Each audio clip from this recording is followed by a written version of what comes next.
Biz tekişlerde negizde sahnaga çıkarbayt eken көп. Turmuş kurganга hareket kıldım. Tuğa saval falan ekeniz. Бұл жеңгесі менен кайтып танышып қалдыңыз. Албек албажараша дейт да. Мындай соңғы кишилерге да кыйын болуп калды. Бир адамда сөз бир үмүт болуш керек. Кездеш кис болуп узады эне. Кыямыңга тең сонуна кандай жан сизге бар кедим. Hareket kılıp жүрөбүн ай болумун качан бакты бу. Доздотуп жүрөк калдадым, бошотуп мынча кайнадым. Ömürgө кайра бир келсем, бир келсем, бир келсем. Өзгөчө жашайт элем мен.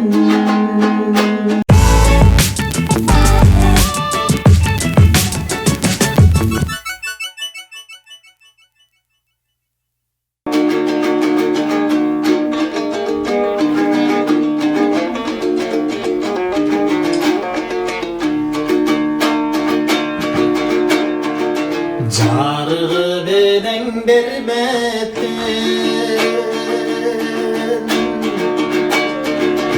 жабыркап көңүлө дегдеттин.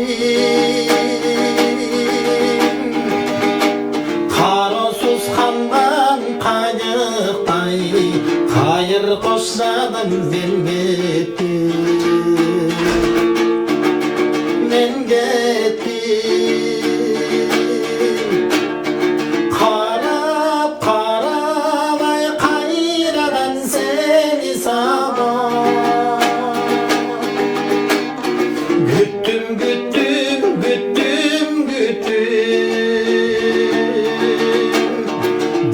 Canım жалгыздыктан, жалым жалгыздыктан, жада бүттүм.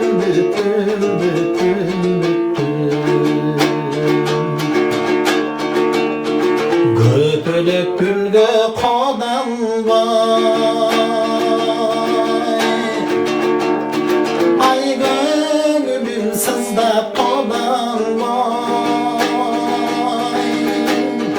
Серпилип жүрөк кыйналды, сендейлер сендей боланбай.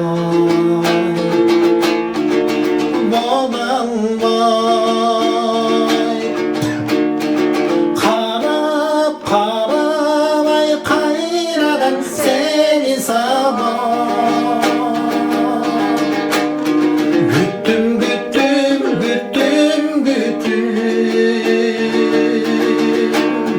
Can bergen жалгыздыктан, жада бүттүм.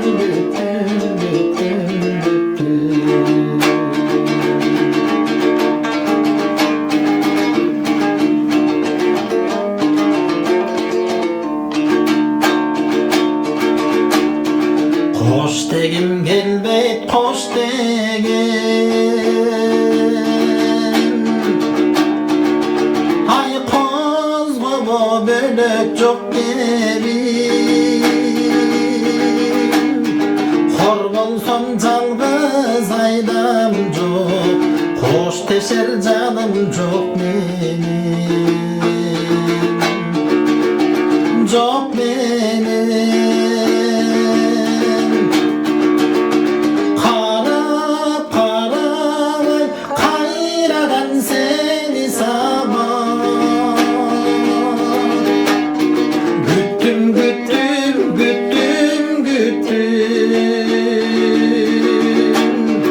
Жан берген жалгыздыктан, жада бүттүм.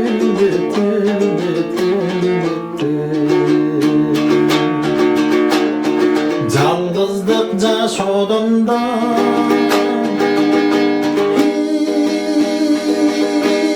тажап бүттүм.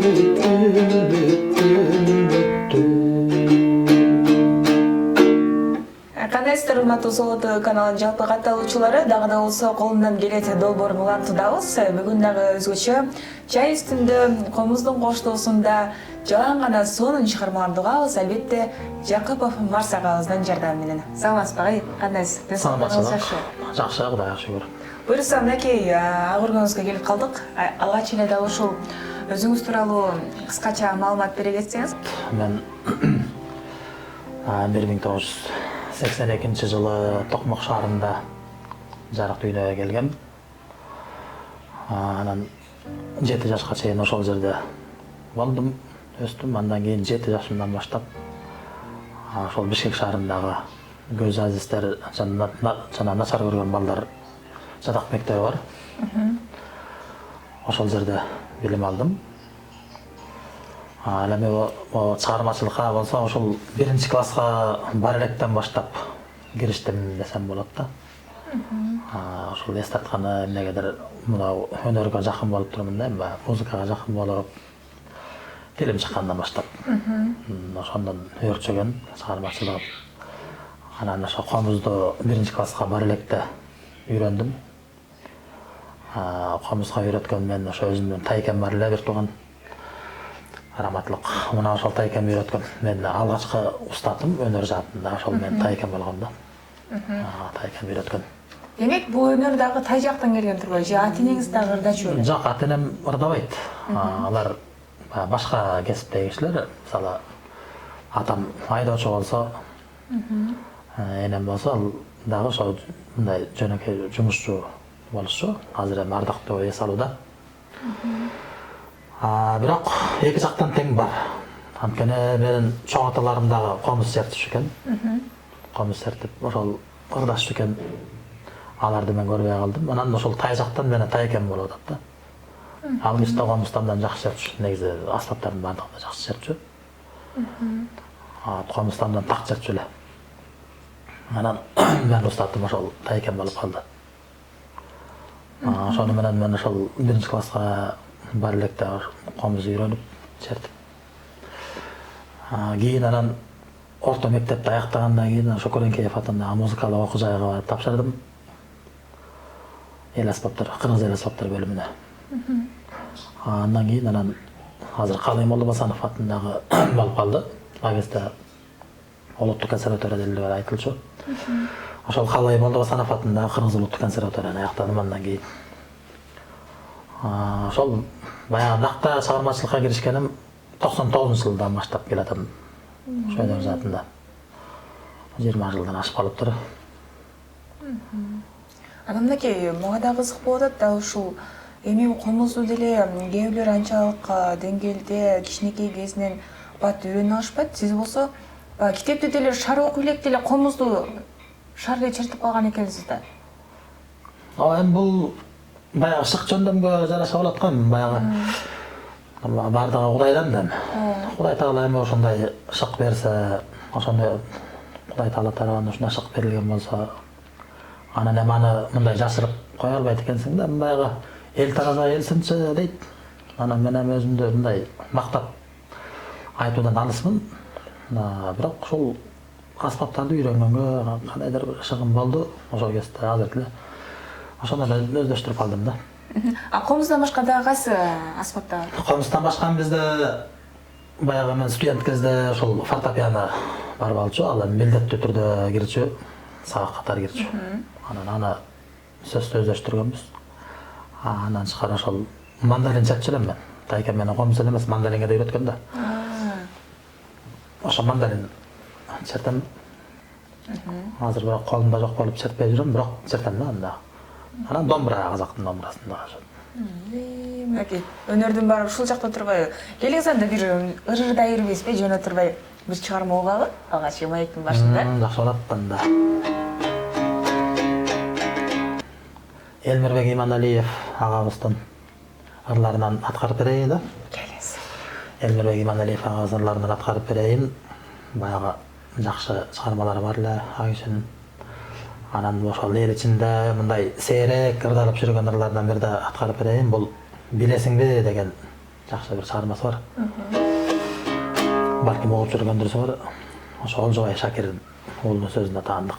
Ошо билесиңби деген ырды аткарып берейин да.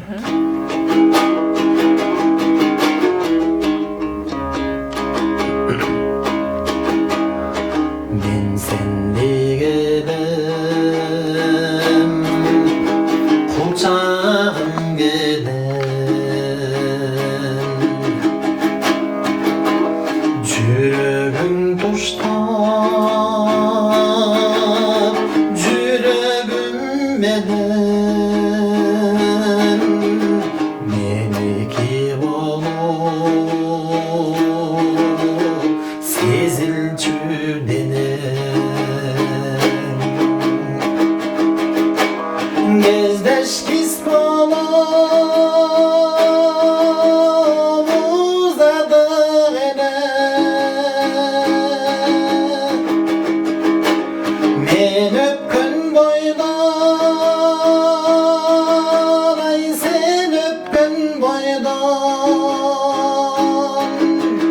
кездешпей тазы бир ошол дене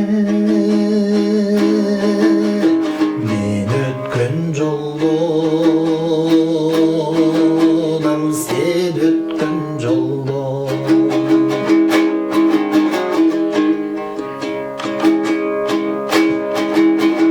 сарғайған күзде сана жоқ жүзде телегей тегиз шурудай тизме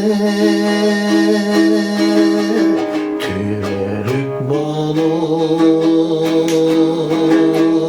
сезилчү бизге телмирип тиктей кайта тиги жаным сен сүйгөн айда мен сүйгөн айда сезим тап эдем сезерсиң дагы сен тарткан кайгыга мен тарткан кайгы телмирип тиктей кайта тиги жаным сен сүйгөн айда мен сүйгөн айда сезим тап эдем сезерсиң дагы сен тарткан кайгыга мен тарткан кайгы сезим тап эдем сезерсиң жаным сен тарткан кайгыга мен тарткан кайгы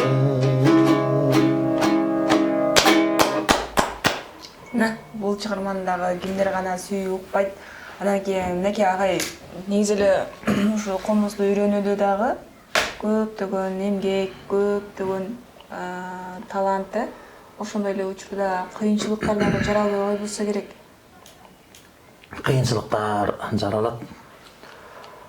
Кыйынчылыктар жаралат. Бул баягы өзгөчө мына бирке студенттик кездерде кыйынчылыктар жаралат. Анткени баягы бир эле обондорду үйрөнбөйсүң. Обондордон баягы мындай угуп эле анан угар замат эле ошону ээрчип чертип кете бересиң да. Обондун мындай оңой жагы ушул. Ал эми баягы биз окуп жүргөндө студенттик кезде ал жерде сөзсүз баягы экзаменациялык программаларды алабыз, тапшырма алабыз. Анан бир бергенде эле бир канча, бир 3-4 чыгарманы бир берет. Анан болгондо да бул көлөмдүү чыгармалар мисалы күйлөр да. Анан кийин анын бардыгын ошол өздөштүрүш керек, жатташ керек. Анан аны жөн эле жаттап, жөн эле чертип коюп, анын дагы ичиндеги баягы мындай майда чүйдө көп да, мындай. Аны талдаш керек. Аны мындай кооздоп чертиш керек дегендейчи, баягы көркөм мындай маңызын чыгара чертиш керек. Ошонун үстүнө көп иштеш керек болот да. Анан тал жактары ушунда да анака. Окуу жайда мисалы үчүн дал ушул мүмкүнчүлүгү чектелгендер үчүн жеңилдетүүлөр бар беле? Жок, кандай шарттары каралган эмес. Андай шарттар каралган эмес. Биз ошол башкалар кандай окуса, биз деле ошондой шартта окудук. Алар менен тең тайлашып окудук. Элелерден ашып өттүңүздөр. Эми биз баягы көп учурда ошол жардам берип окуган күндөрүбүз болду, көп болду андайлар. Ошо мен окуган балдар кыздарга, курсташтарга да баягы көбүнчө могу лекциялардан, башка бир сабактардан баягы көп жардам берип калчумун. Аларга оозеки айтып берип жаздырып. Балким мугалимдик кесипке да кызыгып кеткен себебим ошол болуш керек. Себеби мен ошол 10 жылдан ашуун мугалим болуп эмгекте иштедим да, тиги эмеде. Сейтек балдар борборунда. Кийин окуну бүткөндөн кийин. Балким ушундан дагы болуш керек, ошондон улам кызыктым да. Мисалы үчүн дал ушул сиздин чыгармачылыгыңызга дагы да болсо өркүндөтүүгө, мүмкүн болсо сахнага, чоң сахнага көбүрөөк чыгууга эмне тоскоол болуп атат? Эми тоскоолдуктар көп эле, баягы өнөр болгону менен, билим болгону менен, бирок мындай тоскоолдуктар жаралып калат экен. Бирден бир себеби өзүбүздүн могу мүмкүнчүлүгүбүз болуп калат экен да. Бизде кишилерди негизи сахнага чакырбайт экен көп. Чакырса эле баягы 3-декабрда гана ошо эл аралык күн бар эмеспи? Мына ошого туштап кээде бир чакыруулар болуп калбаса, калган убакта андай деле болбойт экен. Анда-санда ошол жанагы кайрымдуулук, коомдук фонддор бар эмеспи? Мына ошолор кээде бир иш аракет кылып калса, алар чакырып калат. Бирок такай эле андай сахнага чыгууга мүмкүнчүлүк болбой калат экен да. Ошол жактан баягы чектелип калат экенбиз, себеби бизде чакырбайт экен да. Чынын айтыш керек, андай болбой калат экен.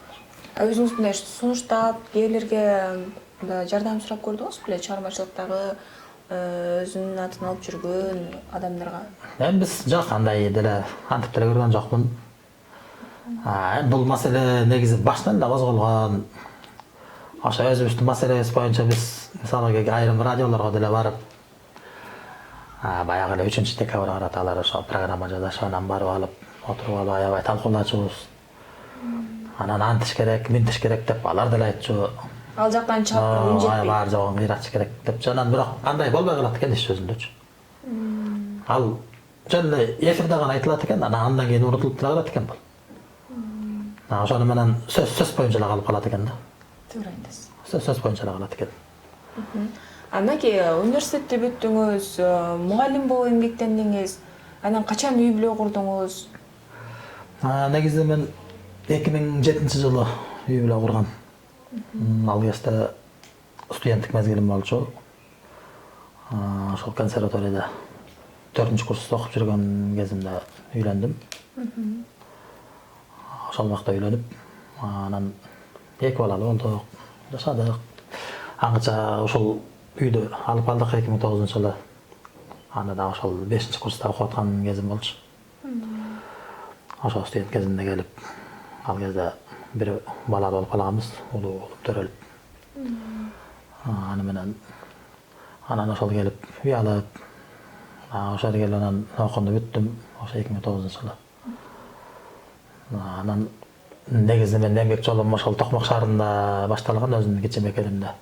2008-жылы мен Токмок шаардык Мадаят үйүндө музыкант болуп баштагам. Кийин анан бияктан үй алгандан кийин кайра бияка келишке туура келди, анан окуп да жүргөм да. Сырттан эмес, баягы күндүзгү эле бөлүмүндө окучумун. Анан бияка келип, анан эмгек жолумду ошол биякта уланттым. 2009-жылы ошол Сейтек улуттук балдар борборуна мугалим болуп кирип, анан ошол жакта эмгектенип калдым. Ошол былтыркыга чейин иштедим. Былтыркыга чейин иштеп, анан былтыр өз ыктыярым менен арыз жазып бошонуп кеттим. Эмнеге бошондуңуз, ушунча иштеп атып? Өз ыктыярым менен бошондум. Себеп дегенде мен ошол чыгармачылыгыма өзүмө бир мүмкүнчүлүк берейин дедим. Убакыт берейин дедим. Анткени чыгармачылыгым дагы мындай экинчи планга калып кеткендей болуп калды. Негизинен мен ошо өзүмө өзүм көңүл бурбай калган экенмин. Азыр деле кыйратып кылган эч нерсем деле жок. Бирок ошол өзүмө көңүл бурбай калып турмун да. Анан ошо өзүмө чыгармачылыгыма бир кененирээк мүмкүнчүлүк ачайын деп анан ошол себептен бошонгон. Ошол себептен бошонуп, анан азыр ошол үйдө чыгармачылык менен иштеп, чакырган жерлерге барып, ошентип атабыз азыр. Балдарыңыздын чоңу канчада, кичинекейлер канчада, ден соолуктары жакшы албай? Чоңу 14-тө. Анан кийинки кызыбыз 12-де, анан кийинки уулубуз ошо 10-до. Ден соолуктары жакшы, буюрса жакшы. Окуулары да жакшы. Алар дагы акыл эстүү болушуп, тире карак болуп өсүп келатышат. Балдардын чоңойгону баягы эме көрүнгөн тоонун ыраңы жок дегендей, булар дагы эр жетип келатат. Азыр эми кичине жоонубуз суугандай болуп калды. Себеби колубузга кол, бутубузга бут болгонго жарап калышты.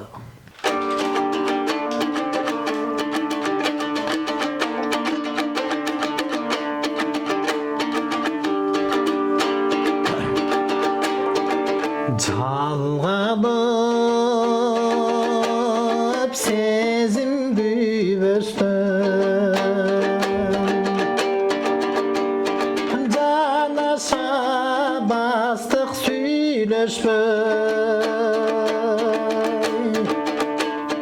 көнөктөй жамгаран сайын, көңүлү да бизге үндөштөй,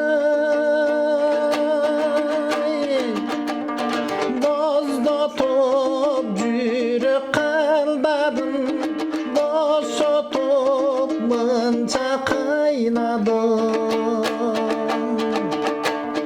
Шокумун коштоп жамгырдым, шолоктоп, шолоктоп, ай шолоктоп, неге кыйнадың?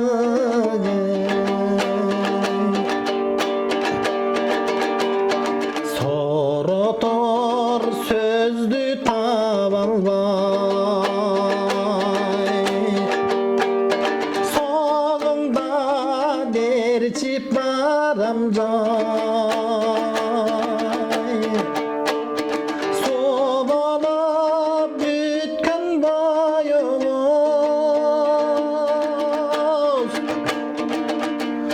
куюлатай нөшөр аянбай,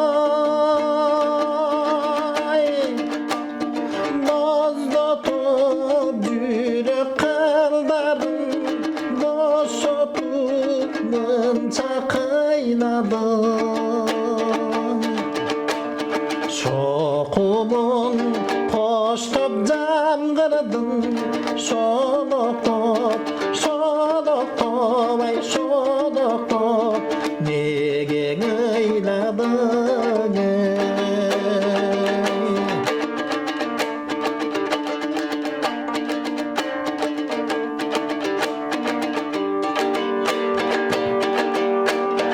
Жалганбы сүйүү биздеги,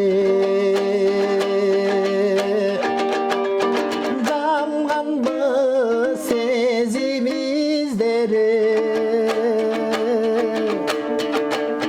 арманбы ушул дүйнө,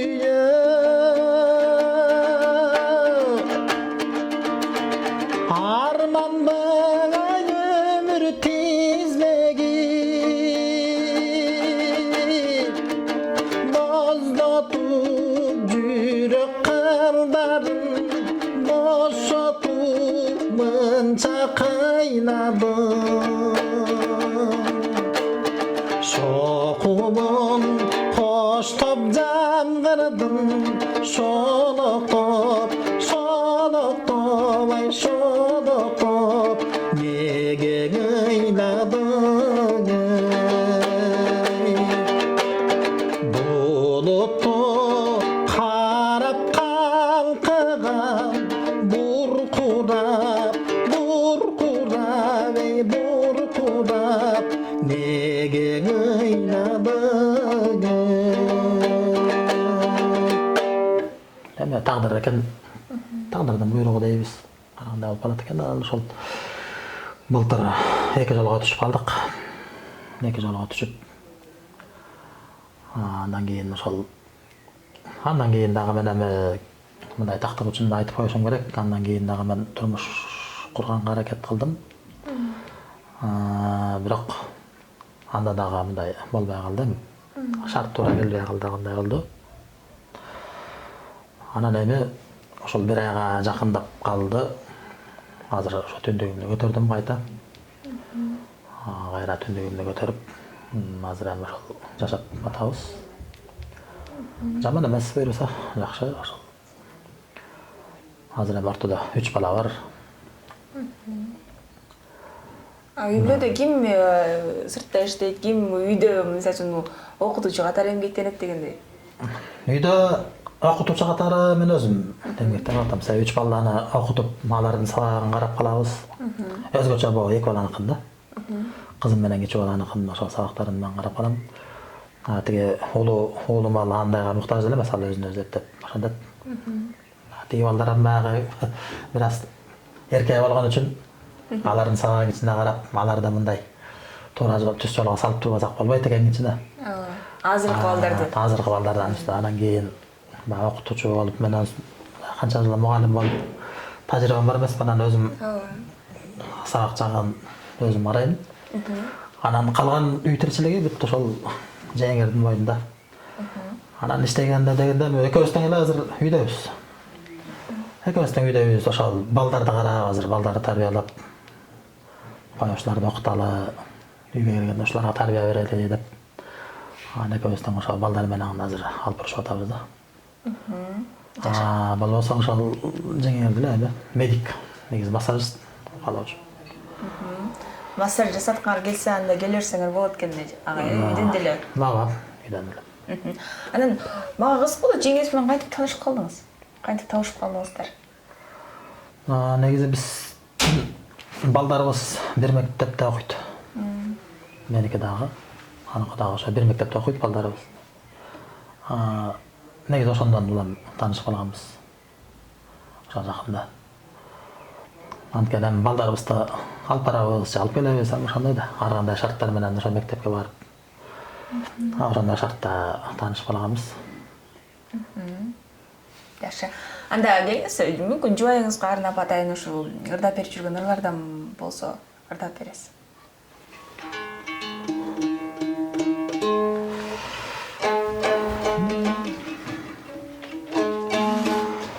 Анда мен андалык деген ырды ырдап берейин. Бул Эстебес Турсуналиевдин чыгармасы.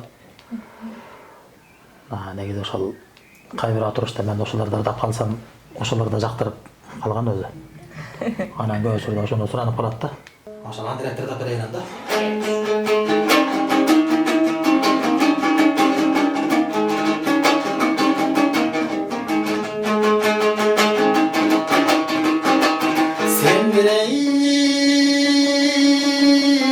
Бышкананделек өзүмө сиздей жар керек. Кыялым кымбат тең сонуна кандай жан сизге бар керек. Кандай жан сизге бар керек. Сендирей бышкан алмасың, кол жеткис бийик жайдасың. Башына чыгып барганча башкалар үзүп албасың. Башкалар үзүп албасың.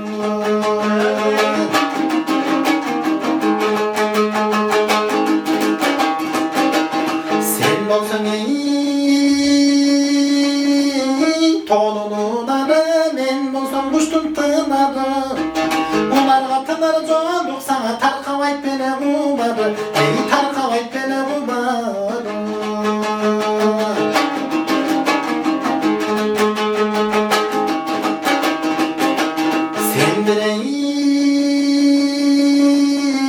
Бышкан чиесиң, уктасаң түшкө киресиң.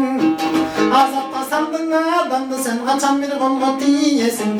Качан бир колго тиесиң.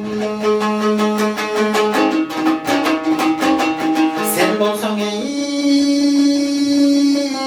көлдүн бадыгы, мен болсом сүзгөн кайыгы. Кайыкка бадык жолук, сага болбос туранын айыгы. Болбос туранын айыгы. Bulmadık çocuk sana bolmaz turanın ayıbı Ey bolmaz turanın ayıbı Байғазан чайханасы. Сіздер үшін эшик ачык. Кыргыздын чүйгүн сый тамактары. Ташкордо, козу гриль, казан кебаб, гриль кабырга, Европа ашканасынан стейктер, пиццанын жана балыктын түрлөрү, чыгыш ашканасынан полонун 10дон ашык түрү, шишкебек, үндүк, тоок эттери. Дарегибиз. Касымалы Баялинов көчөсү 131. Байланыш телефон номеру 0505 88 44 88. Байғазан чайханасы. Меймандарды тосууга даяр. Ескалардан бердирдап берейин. Булар бая такка талышын билбейт экен, ошо ашык кенен күйгөндөр деп коет. Бая тактап айтканда ташырал айтар ийфтик экен. Оюңду айтчы кыйылбай деп дагы жүрүшөт. Ошо ашык кенен күйгөндөрдөн ырдап берейин анда.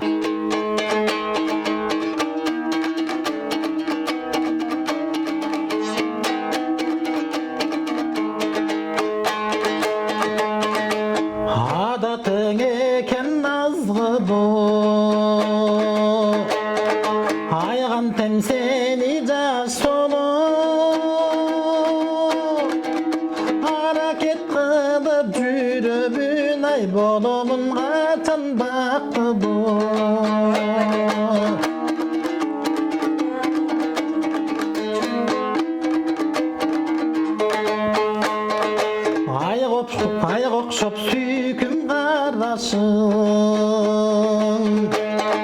Ağay dep gede kanasın Ay çürek olup buradım al içime çoktu sadasın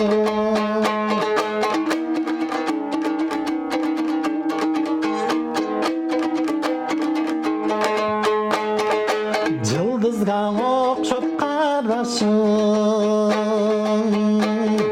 Jigit dep kede kanasın Jılmaya kara boş tolup al Jürökö çoktu sadasın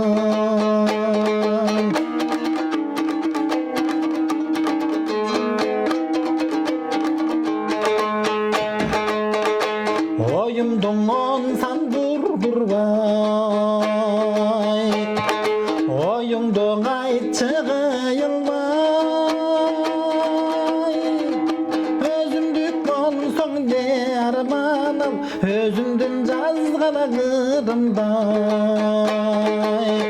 Özümdük bonsoň de armanım Özümdün жазгана kırımday Ушундай сонун чыгармалардан Лейла агай жүрөгүңүзгө кандай чыгармалар жакын, кандай ырларды жакшы көрөсүз? Мен негизи баягы мурунку эски чыгармаларды жакшы көрөм. Булан бая мен бала кезден ошол чыгармалар менен сугарылып өскөм да, ошол чыгармалар менен чоңойгон. Ошол эстатканы ошол баягы улуу муундагы ырчылардын, оончулардын ырларын угуп ошону менен өскөм да. Балким ошол каныма сиңип калган окшойт. Ошон үчүн мен ошол эски чыгармаларды жакшы көрөм да. Ошолорду аткарганга аракет кылам. Анын үстүнөн өзүм дагы салттык музыка боюнча окудум да. Бир себеби дагы ошондон болот да. Анан агай, бул суроону бериш мага деле бир аз оор болуп атат, бирок мага дагы аябай кызык болуп атат. Мынакей азыркы учурда көпчүлүк көрөрмандар кызыгып жатса керек. Бул Марсия Кабаевдин көзүнүн эмне болгон, канча пайыз көрөт? Аны эми төрөлгөндөн. Эми ошондой болуп тубаса болуп калган экенбиз. Тубаса болуп калганбыз, анан эч кандай бир врачтарга барганбыз, алып барышкан атайын Москвага чейин барганбыз, бирок эч жактан эч кандай натыйжа болгон эмес. Анан мисалы үчүн коомуз менен анча-мунча жанагындай кичинекей той-пойлорго барып каласызбы? Куда тозуу деген нерселерге. Эми тууган арасындагы тойлорго. Тууган арасындагы тойлорго көп эле барабыз, алдайлардан калбайбыз. Баягы бир туугандарыбыздын, ошо жалпы туугандарын той бергенде алар сөз чыгарат, аларга барабыз, анан бирок атайлап бир мындай ырчы катары мен тойго чыга элекмин да. Эми ошол тойлорго деле чыгарбайт да. андай деле мүмкүнчүлүк болбой калат экен мындай тойлорго чыгарганга. Ошол себептен баягы беркиндей тойлорго бара элекмин. Агай мисалы үчүн көпчүлүк ушул мүмкүнчүлүгү чектелген эжелерибиз менен, агайларыбыз менен сүйлөшүп калганда айтып калат. Ушу Кыргызстанда биз үчүн ыңгайлуу шарттар түзүлбөгөндөй депчи. Бирок акырындык менен бир аз да болсо ыңгайлуу шарттар түзүүгө аракет жасап жатат. Бул боюнча оюңуз кандай? Сизге ыңгайлуу эле көчөдө Жок, бул боюнча эми мен оюм жакшы эле. Себеп дегенде баягы шарт түзүлө, эми туура. Башка бир өнүккөн өлкөлөргө салыштырмалуу балким бизде андай шарттар жок. Бирок таяктын эки жагы бар дешкен бар дейт. Мамлекет, өкмөт жакшы эле аракет кылып атат. Колдон келген шарттарды алар түзүп берип атат. Баягы албек алына жараша дейт да. Албек алына жараша дегендей, алар дагы өзүбүздүн мүмкүнчүлүккө карап, мисалы мамлекетибиздин мүмкүнчүлүгүнө карап, шартына карап, ошого жараша шарт түзүп атышат. Шарт түзүп атышат, эми берчүсүн берип атат. Албетте баягы айта берсе арман көп дейт. Эми башка бир өнүккөн өлкөлөрдө деле, мисалы үчүн аларда баягы шарттары жакшы болгон менен алардын дагы бир мындай көйгөйлөр бар, көйгөй жактары бар дегендей да. Анан өзүбүздүн шартыбызга караса мындай биздики жакшы эле, негизинен жакшы эле. Себеби эмнеси жакшы? Бизде окуганга мүмкүнчүлүк бар, билим алууга эч кандай тоскоолдук жок. Эми көчөдө басып жүрүү бул азыр биз эле эмес, мындай соо кишилерге деле кыйын болуп калды. Өзүң билесиң, азыр көчөлөрдө кыймат чийме, баян башты деген көп. Басып жүрүш. Албетте биз үчүн эле эмес, башкалар үчүн да кыйын болуп атат. Анан эми мындай шартта түшүнүш керек муну дагы. Дагы кандай десек, анан эми жумушсуздук дейбиз, бирок жумушсуздук ал жеке эле биз эмес, ал эми азыр соо кишилерди да кыйнап атат да бул. Бул маселе 30 жылдан бери эле курч маселе бойдон келатат бул жумушсуздук деген. Анан бул боюнча биз мисалы өкмөткө эч кандай доомат кое албайбыз да. Себеби биз эмес, башкалар өздөрүн баягы жумуш менен камсылдай албай атат негизи. Бирок негизинен мен оюмча мындай шарттар жакшы эле. Быйыл дагы мына жакшы бир эмелер каралды. Мисалы үчүн мына ореке жөлөк пулдарды жакшы көтөрүп атат, көбөйтүп атат. Анан бул дагы мындай бир кандайдыр бир жеңилде бир чоң жардам да. Үй бүлөлөр үчүн. Ооба, сөзсүз түрдө. Мынакей агай буюрса, сиздин чыгармачылыгыңызды баалаган адамдардын катарын толуктап калдык. Анткени алыстан көрбөй, жанынан барып көрүп, аны менен баарлашып, ырдаган ырын угуу бул өзүнчө бир нерсе да. Анан маегибиздин соңунда жалпы көрүп жаткан, кээде жаны ооруп, оору менен алышып жаткан биздин көрөрмандарыбыздын арасында бар, жашоодон үмүтүн үзүп койгондор бар. Ошолорго алтын кеңештерди айталы дагы, андан кийин дагы бир чыгарма тартуулайлы. Сиздин кеңешиңиз кандай? Эмне кылыш керек алар? Эми баягы ооругандар көбөйүп атат жадымда. Ар кандай көйгөйлөр чыгып атат, ар кандай маселелер болуп атат. Эми ооругандар аз болсун. Ооругандар аз болсун. Анан эми бул үмүт дейбиз. Үмүтсүз адам шайтан дейт. Анан адам тирүү адам болгондон кийин ал сөзсүз бир үмүткө жетелениш керек. Тирүү адамда сөзсүз бир үмүт болуш керек. Кандайдыр бир өзүнө болгон бир ишеним болуш керек. Келечекке болгон бир ишеним болуш керек дегендей да. Анан биз баягы тирүү жан болуп, мындай эр ичинде жүрүп аткандан кийин албетте сөзсүз түрдө баягы үмүт менен, ишеним менен, кандайдыр бир умтулуу менен жашайбыз да. Эртеңки күндү ойлоп, ошо эртеңки күнгө кадам таштайбыз. Андыктан элге деле айтарым ошол. Баягыдай күдөрү үзбөш керек. Азыр эми таарына тургандай же бир кандай нааразы боло тургандай деле жагдай жок. Баягы баарын өзүбүзгө өзүбүз кылабыз да. Ошондуктан мен ойлойм ушул шүгүр келтириш керек бар нерсеге. Шүгүр келтириш керек. Эми жашоо азыр кыйла жакшы мисалы, туурабы? Жашоо абдан жакшы. Мисалы эми тетиги 90-жылдарга салыштырмалуу азыр абдан жакшы жашоо. Азыр эми башка доор, башка заман. Азыр эми мындай жаңылануу болуп атат. Жаңылануу доор, ааламдашуу доор деп атабыз. Азыр абдан жакшы заманга туш келдик. Анан эми ушундай заманда, ушундай дөрдө албетте бир жакшы үмүт менен жашаш керек да. Жакшы ишеним менен. Накей агай, сизге чоң рахмат. Дагы да болсо чыгармачылык эргүү каалайбыз. Чоң Эң рахмат. башкысы оорубаңыз, үй бүлөңүзгө болсо тынччылык, береке каалайбыз. Келиңиз анда бир чыгарма менен маекти жыйынтыктайлы.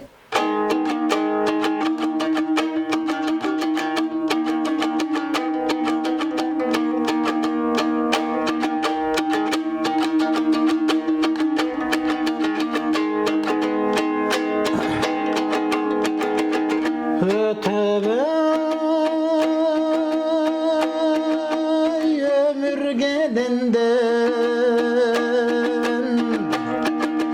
öt albay öksük gerenden örnöktüň emge kıdalbay örtaya bilkip kedem ben ömürge kayra bir gelsem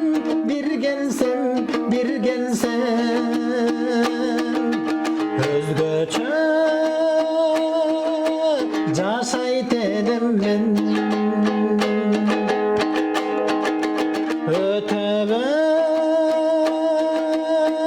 ötebey süýgedenden öt albay tagdyr çedemden ökütte kalgan jaşlykty ökünüp oylay berem ben ömürge kayra bir gelsem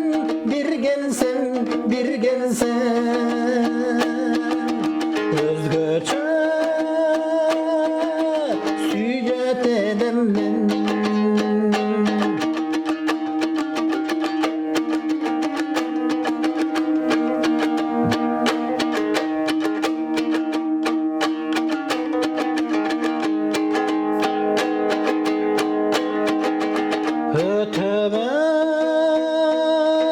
ötebey önürgedenden öt albay süzüp terengden ötmüşte kalgan kırgızdın ölöngün izlep gedem ben ömürge kayra bir gelsem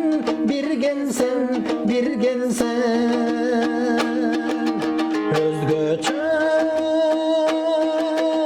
ırdayt edem ben ömürge kayra bir gelsem